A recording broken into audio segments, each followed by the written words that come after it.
Good evening. You're very welcome to Centre Ground. I'm here tonight. It's the 27th of November, Friday night, and earlier today, Colm Granahan was remanded in custody to Mountjoy Prison, and I'm joined by Donal Hanley from Strokestown in County Roscommon, who is a personal friend of the McGann family, and he is their spokesperson. And I'm joined from County Tipperary by Margaret Hanrahan, who has been down this road before. And Margaret spoke to us a few weeks ago on the Irish Inquiry, and she told us about the attempt to evict her from her home. So for those of you who haven't been following this story, I'll just give you a brief outline. This all dates back to the eviction of the McGann family on the 11th of December 2018. And you may recall that agents for KBC Bank moved in and evicted the family. Then an event took place the following Sunday. The agents for the bank were removed from the home. That is, I won't go into the details of that because that is now before the courts. That matter is before the courts. The following day, the McGann family moved back into their home, and then that was in 2018, December 2018. In October 2019, Judge Senan Allen issued a High Court injunction against the McGann family, and he gave them a month to leave their home. Nothing happened then. The family remained on in their home. Then in March of this year, there was another hearing in the High Court, and once again, the McGann family were told to leave their home. And then finally, in early November, the McGann family, Anthony, Geraldine and David, were arrested, and they were brought before Judge Leonie Reynolds. And on that day, under duress, they gave an undertaking that they wouldn't return to their home. And I did a live on that, and I spoke with Donal that night. Geraldine and David haven't returned to their home, but Anthony did, and he was joined by a number of people. Fast forward to this week, and Anthony McGann and retired guard Kevin Taylor were arrested on Wednesday morning in two separate arrests. Anthony from his home in Falsk and Kevin Taylor from his home in Longford. They were taken to the High Court. The charges submitted by counsel for KBC was that they had breached the High Court order. And Anthony McGann that day in court said that he believed that the proceedings to date were based on fraudulent paperwork and documents. Kevin and Anthony were remanded in custody, and they're in Mountjoy Prison. There was a remote hearing yesterday, and neither men purged their contempt of court, and so they remain in jail, in Mountjoy jail. This morning, Colm Granahan was arrested at his home in Ballina in County Mayo, and he was brought to the High Court, and I did a live earlier on that matter, and he appeared before Judge Leonie Reynolds, and he gave a very good account of himself. He said that he was not going to apologise for anything because he felt that he had done no wrong. He also said that he was taking a principled stand on what is happening. He was taking a stand on behalf of the people of Ireland. They had bailed out the banks, and now people are being evicted from their homes, and that as a result of this, suicides have happened. And maybe I could get Stephen now to play a clip. I interviewed Colm Granahan a few weeks ago on the Irish Inquiry, and we'll just have a listen now to what he had to say that evening. You have first-hand experience of reaching out to poor, unfortunate people that are facing eviction and people who have been evicted. Can you just tell our viewers a little bit of what those people are going through, kind of on a human level? Well, there's a few cases that's very dear to me, and there's one in particular where, at the time, going back probably 4 or 5 years ago, I didn't have the knowledge or the experience that I've gained since. At that time, I was helping someone, and that person ended up taking their own life. They were in bits for months, and I tried all I knew how at the time. And it was a statement that was made in the court. He was given an adjournment. He wasn't in good health. He had a letter before the court and everything. There was other stuff going on in his life. And what the register says to him is that I'm giving you the adjournment for 2 months, but the next time you're back here in front of me, your property is gone. So he says, I'm giving you 2 months. And that fella committed suicide. Now that's the hardest end of it. Colm Granahan there speaking to me a couple of weeks ago on the Irish Inquiry on Centre Ground. I'm not going to go back over what I said in the live today, except that I will point out that Colm was in extremely good spirits when he arrived in Dublin. He paid tribute to the 2 guards that had taken him to Dublin. And he, is mentally prepared for jail. And I discussed all of that earlier on this afternoon in my live video. So we now have a situation where there are 3 men in jail in Mountjoy tonight.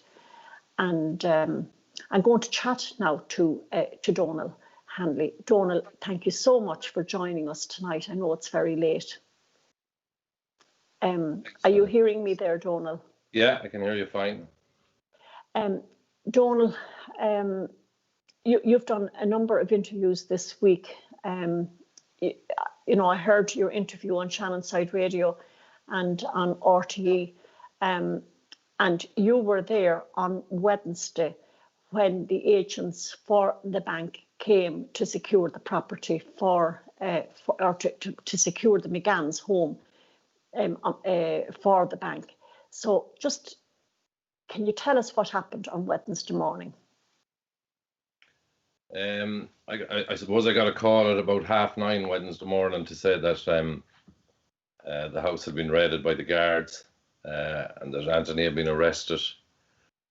And I wasn't too sure what had gone on.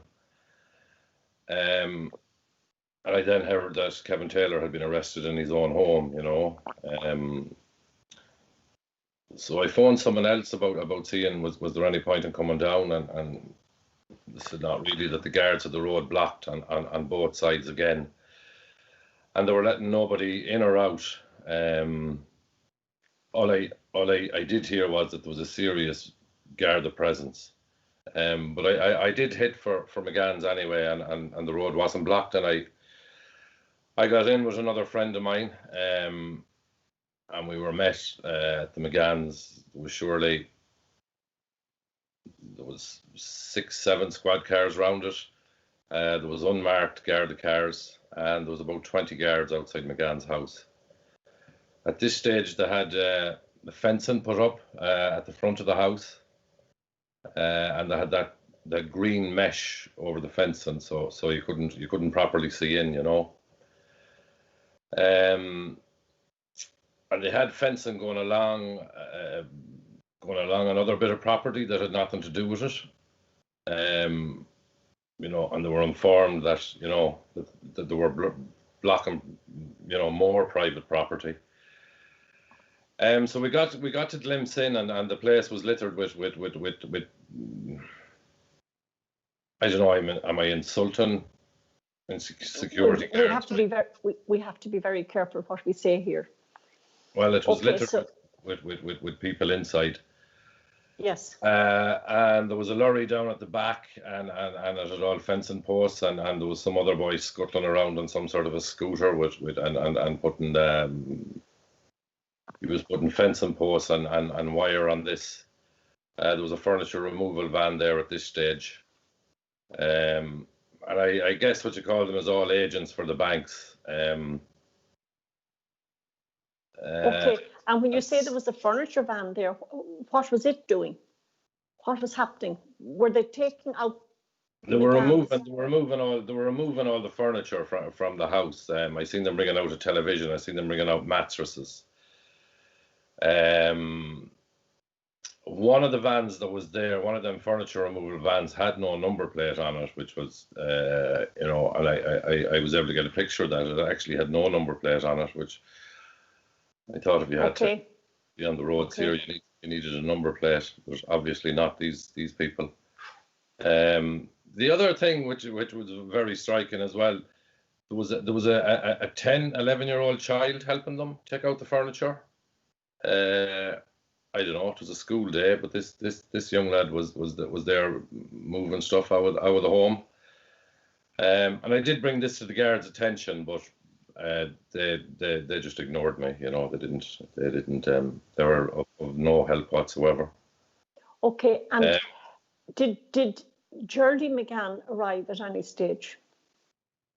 Yeah, we were in a field adjoining the property, and Geraldine met us there. You know, we met Geraldine there. And so Geraldine had to watch on then from an adjoining field at all of this happening to her home.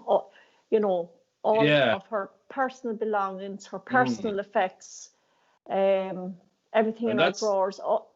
You know, all her paperwork. Yeah, that's what I was going to say, and I was just about to say that I can't imagine how Geraldine felt, because I was standing there and I was deeply saddened, and I was very distressed watching this.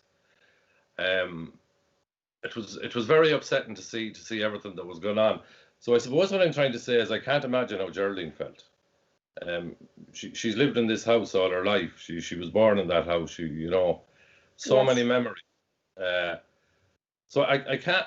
I know how I felt, and I was. It's a day I'll never forget, and I'm not saying that lightly, or you know, that's exactly how I felt. So to say that it must have been soul destroying for Geraldine seems like a bit of an understatement, but you know, I was deeply troubled by the whole lot of it, and it's, you know, it's something I won't forget for a long time. You know, and even talking about it now, I can feel that again, what I was feeling on Wednesday there, watching this going on. You know, and I know that I was in the High Court on Wednesday, and the issue came up then about some cattle and the McGann's family pet, their dog. Do you have any information on what happened there? The only thing I know about is the dog is Blackie, because I knew the dog was inside, and the dog, it's an old dog. Yes. And I did go to one of the guards to ask, could we get this dog out? And I was told under no circumstances would I be allowed in. Yes. So I did witness the guard going in, and he had a big conversation with one of these agents from the banks. And I don't know, they had a big conflab anyway, and after 10 or 15 minutes, they carried out the dog. So we did. We got the dog away. You know. As for the rest of the animals, I don't know. It's maybe a bit too much talk about. It's disturbing for animals. It's what's disturbing me more is the human element of this, and the way this family have been treated. And the guards haven't covered themselves in glory here either. I was there. They laughed at me and they laughed at Geraldine, and that's not a word of a lie. So, and I know some people have said to me, oh, they're only doing their job, but that doesn't make it right. Doing your job, there's doing your job and doing your job, but it still does not make it right. And there's something seriously, seriously wrong here with the Garda presence that was at that house. And I'd love to know what is behind this. There was, and at 7 o'clock on Wednesday evening, there was more guards around it than there was at 10 o'clock that morning. And they were escorting these people in and escorting them out. And there's a lot more I want to say, but I know I'm kind of restricted here with you, Anna. Yes. I'm not going to say it. I'm not going to say it because I'm not going to put you or anyone else in jeopardy. But there is something seriously, seriously wrong with the way these people are being escorted in and escorted out. And the guards are doing the dirty work of the banks as well. Okay, and that's your opinion, and we have to say that is your opinion. The guards that were there were have to follow orders, and That's still, I still don't believe that's an excuse. That's not an excuse. Just because they have to follow orders doesn't make it. Just because they have to follow orders doesn't make it right. Okay, and that's your opinion, and we have to, I suppose, cover ourselves. We don't want to find ourselves in trouble. I suppose the guards that were present there were given an order that day what they had to do, and they did it. Well, they could have followed their orders they could have followed their orders with a bit of dignity and a bit of respect. Okay. So you felt disrespected, Donald, and I'll just leave it at that because I don't want to. It's the McGann family and Geraldine in particular. Yeah. I'm sorry, Anna. I did promise. I know you're upset.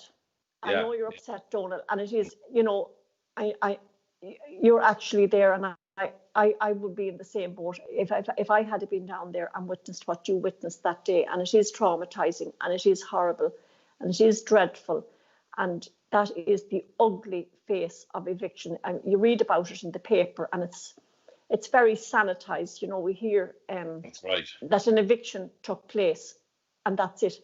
But you're putting words to what actually happened that day, what actually happens when somebody is evicted, and it's really, really, really, really horrible. But unfortunately, the laws around libel and defamation in this country are quite strict, and we are very, very limited in what we can say. But Donald, I have to say that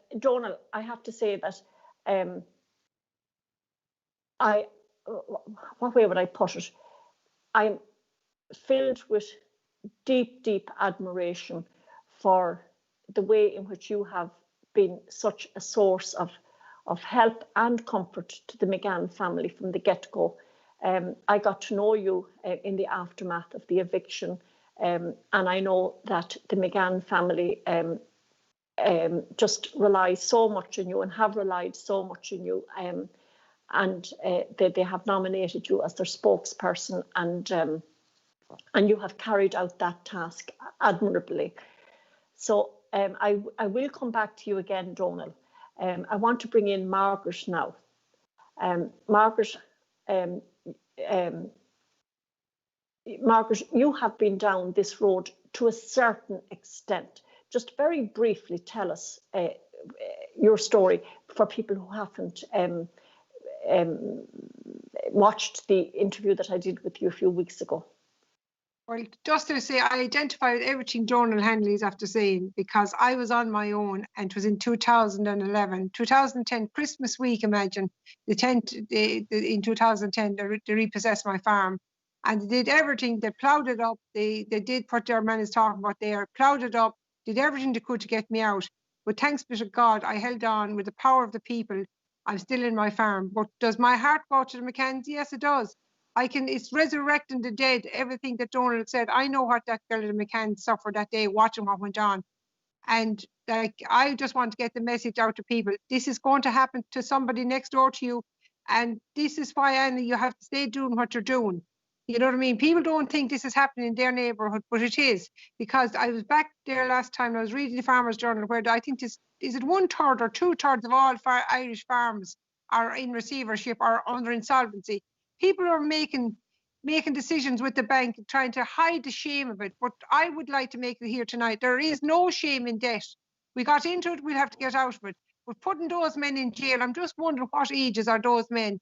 I'm sure they're between 50 and 70. What's it going to solve, put them to jail? Who is going to pay for it? The taxpayer is paying for it. And nothing is resolved. And I'm going back to what I said the last time. Why was the mediator brought in there? There's no winners in this game. And it's going to happen and happen and happen again. And people will not be able to come on your program because they won't have the heart and they won't have the guts and they won't have the stamina, because this is going to frighten many. What happened above in the McCanns is a clear message to say, you cause us trouble, we'll make trouble. And there's no one going to open up and say, I'm in that situation.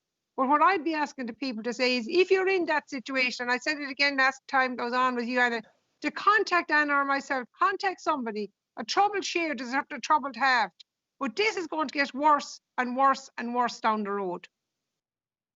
Well, we do know that there are hundreds of thousands of people have been made unemployed as a result of the lockdown.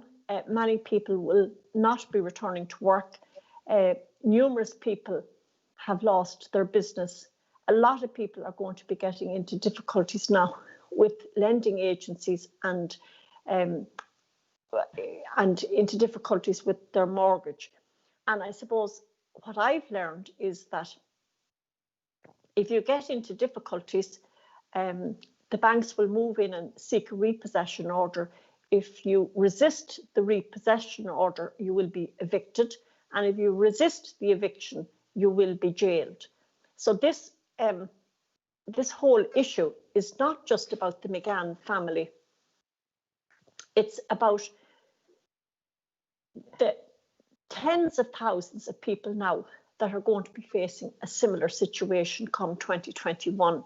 And I suppose it beholds all of us now to do something about this. And I suppose that is, you know, what Kevin Taylor and Colm Granahan, they have nothing to gain from this. Both of them are in jail. You know, they weren't party to the loan.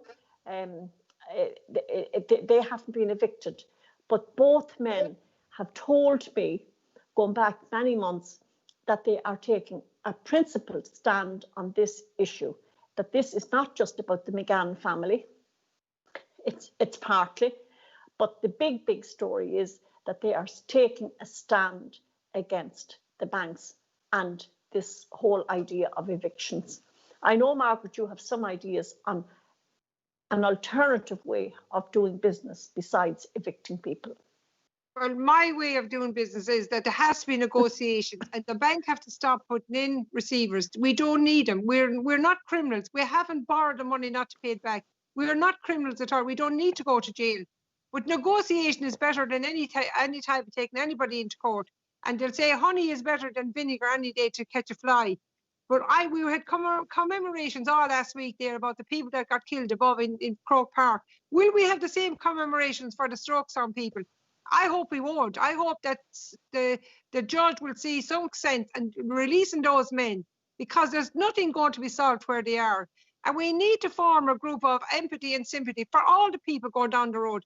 This is not going away. And we're going to be caught in the middle, and shame is going to keep us apart.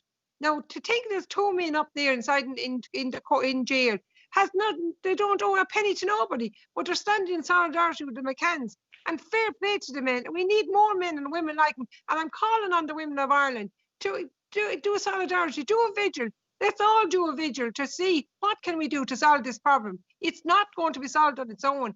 And Anna, we can be on this programme for as long as we like. It's people power, people that can come on, join in solidarity and get things sorted.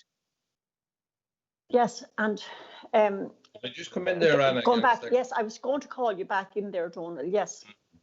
It's just in regards to something Margaret said there, and I just want to let this be known. The McGanns have tried to negotiate with the banks, and I think it's about 4 or 5 years ago now. Anthony went to he was dealing with a PIP in Dublin, and the PIP did go to a KBC Bank, and there was an offer put that between 12 and 1,500 euro a month would be paid. The word came back to them that under no circumstances they wanted the property, and that was it. 2 years ago last summer, 2019 it was, when that case was going on in Dublin, the 2-day hearing in front of that Judge Allen, whatever. Yeah. Well, Donncha Anholt was the solicitor for David. Now, Donncha, and I think it was Anna Malloy was the barrister, went to the KBC barristers, and this is what Margaret is on about mediation. There was 6 different mediators put to KBC that the McGanns were willing to go into mediation. The 6 mediators' names were given to the KBC legal team. It was flatly turned down. They did not want to hear about mediation. So, I know what you're saying, Margaret, is right, and I agree 100%. But these banks aren't willing to negotiate. Can I come in there? Yes. Can I come in there? That's 100% right, because I went to ACC Bank in 2009 before the receiver ever came in. And when the receiver came in, I had paid 5,000 to an agricultural consultant to negotiate with the bank. And the last day I ran out of money and I went up to negotiate myself. And I met this pup of a bank manager of 28 years of age. And he made it very clear, because remember, I had only the farm 2 years, so I wasn't going to be at any great loss if I sold it. So he said, Mrs. Hanrahan, it's my intention to bankrupt you from top to bottom. He said, we're not one bit interested in any negotiation. So McGuinness, the TD McGuinness has said exactly the same. And there's thousands around, but I want those thousands to come out and to let us know who the negotiators were, because I know exactly who, because I didn't know the negotiations myself. And I mean, I wouldn't be in this trouble today down in 2020, just trying to sort out my problems. You're 100% right there. That I can stand over that, because they're not interested in negotiation. But we must get out there for the judges to say we've been very fair people. We tried to negotiate, but that's not been heard in the court, and people aren't bringing that to the court. Yeah, and another thing you're after saying there, Margaret, which is bang on as well, and this is the total injustice of the whole lot of it. The normal Irish person is priced out of the justice system here. Our justice system is all geared towards corporations, big business. If I am in trouble with my mortgage, not that I have one, but if I'm in trouble with it and I'm missing repayments, how in the name of God can I afford to pay a legal team to go into our courts and try and fight for me? There's not a hope in hell. If I'm not able to pay my mortgage, I'm hardly able to to pay for these so-called top barristers and junior counsel and solicitors. The normal Irish person is priced out of it. Okay, Marcus, we're not living in a democracy anymore. We're living in a copocracy. That's what we're living in. This country has been run by the corporations. We have a political system that's broken, absolutely broken. If it wasn't broken, we wouldn't have the homelessness that we have here at the minute. We wouldn't have the health crisis. We wouldn't have the everything else that's rotten with this country that's going on, because our politicians aren't serving the people. They're serving corporations, and they are not interested in the public.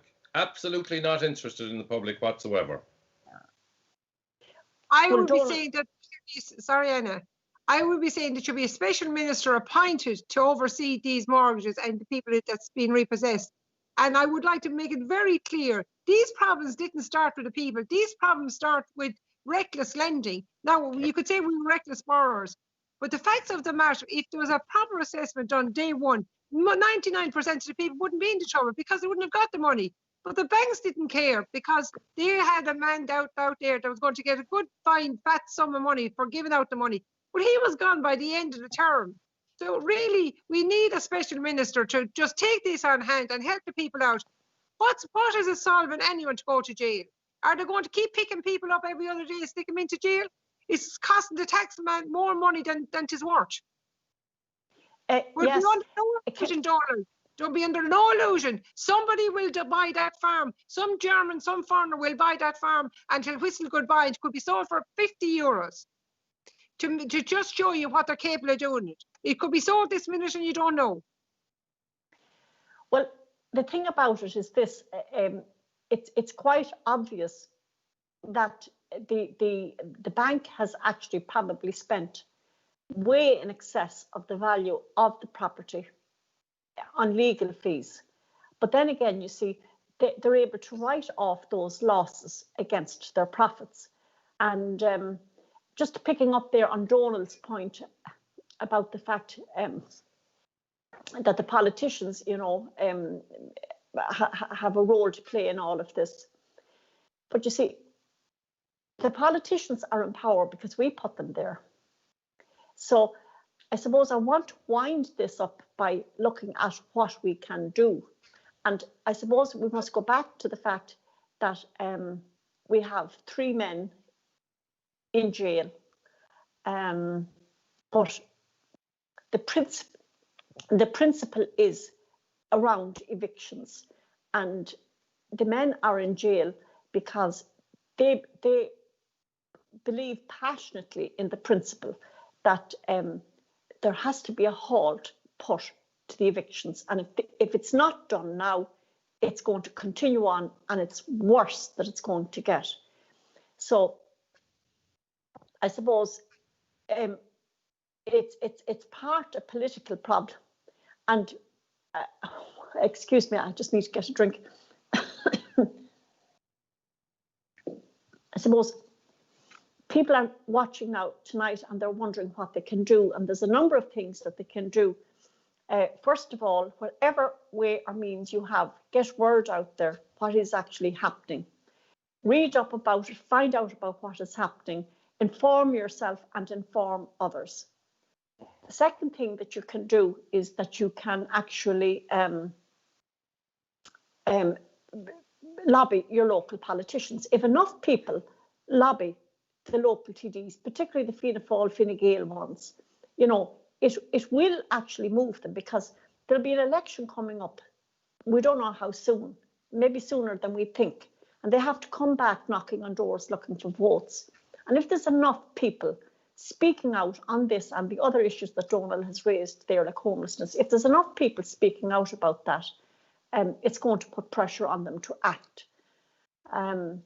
So just a final word to both of you.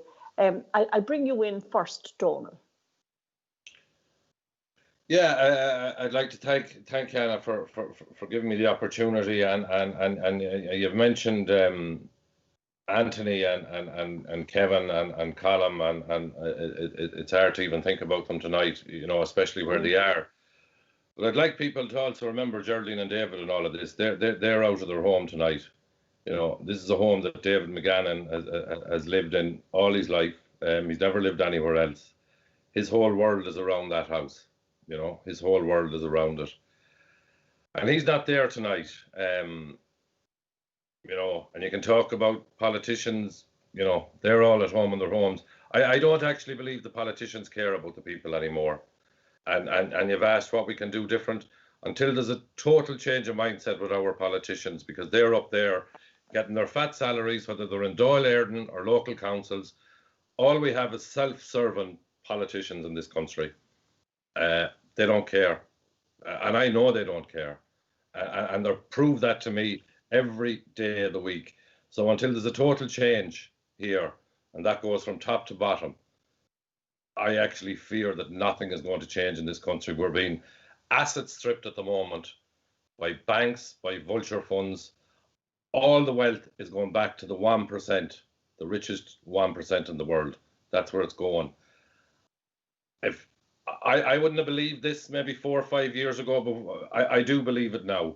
And I'm not a conspiracy theorist, I anything but I see what's going on, and it's actually very, very frightening, and it's very, very sad. But again, my thoughts tonight is with the 3 men in Mountjoy and Geraldine and David.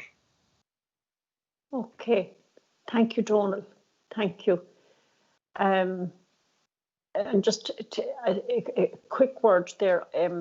The politicians, we put them in, and we have the power to take them out. So it's we, the people, have to take responsibility for what is happening, because we have put them there. And, you know, just putting them there and just allowing them to do whatever they want to do. Yeah, you're right, and there has to be a change, because the politicians aren't Yes. making decisions in the public interest. Yes, and Absolutely. the reason why they're not making decisions in the public interest is because the public has been indifferent. I'm all right, Jack. It doesn't affect me.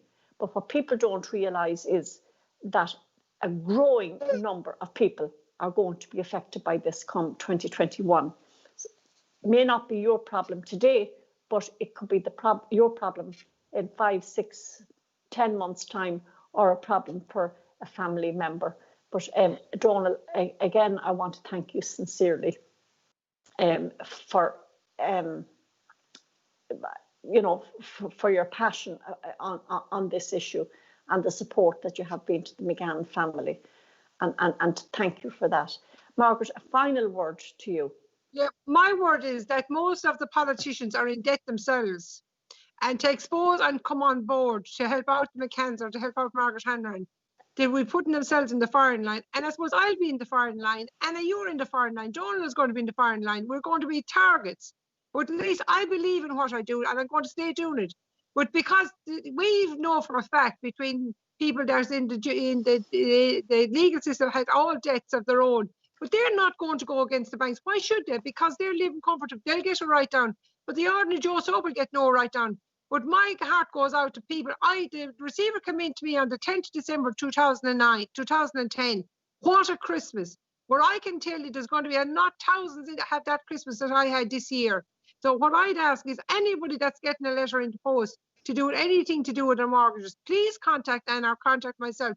At least we can talk to you. Don't put Christmas and make it misery. It is miserable enough as it is. But Jesus, to do Christmas on your own is something else. I could tell nobody what happened to me at Christmas 2010. But I make it very clear, don't anyone sit at home and worry about any Christmas. This Christmas now can be spoken about. Donal has come on here tonight. Anna has made it very clear tonight. I'm making it very clear. Do not sit in silence. Talk to somebody. That's my word.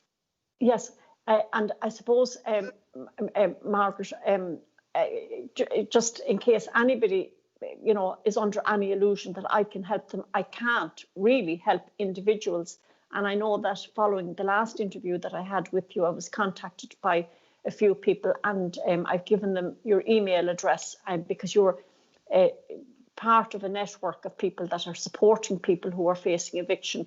And indeed, I suppose to that end, there are several groups out there that are supporting people who are facing eviction. I spoke earlier this evening to Joe Ducey, and there's the Anti-Eviction Task Force, there's Anti-Corruption Task Force, there's Integrity Ireland with Stephen Manning, Ben Gilroy and Tiger Reborn. So they're just the ones that would be the main ones, but there are several others. So as Margaret said, if you are facing difficulties, reach out. And just to pick up on Donal's point, I suppose, you know, the sensible thing to do is to get legal advice. But in order to get legal advice, you need money. You need money to be able to go and meet with the solicitor. But if you're in difficulties with your mortgage, the chances are that you don't actually have the money to go and get legal advice. So that is why the work that these lay litigants or activists are doing is so important. You know, they're just there, I suppose, to lend an ear to what is actually happening to you. But yes, so I want to thank you most sincerely for watching. The fact that you're still watching to the end shows that you actually care about what is happening. And as I said earlier today, please get word out. You don't necessarily have to share this video, but it would be a great help if you did in getting the word out, or you can get word out then by whatever other means you have. And I want to finish off now by saying a very, very sincere thanks to Stephen Kerr, the Irish Inquiry, who has made this live stream possible. And Stephen does not get paid for the work that he does, but he has overhead costs. And I would ask you to go to the Irish Inquiry website, and there is a drop-down box where you can offer your help, or you can make a donation. I myself, I don't need to get, and I will never take money for what I do, but I have no overheads except for my petrol expenses and that. But Stephen does have overheads that he has to meet, so it would be great if you could help out in that regard. And we wouldn't be able to get this live stream out without him. So on Monday, there's a hearing at 2 o'clock, and it's my intention to go to Dublin for that hearing. And hopefully, if I do make it to Dublin, I will then do a live afterwards and update you on what is happening. So I suppose we'll finish on a kind of a lighter note. Colm Granahan today,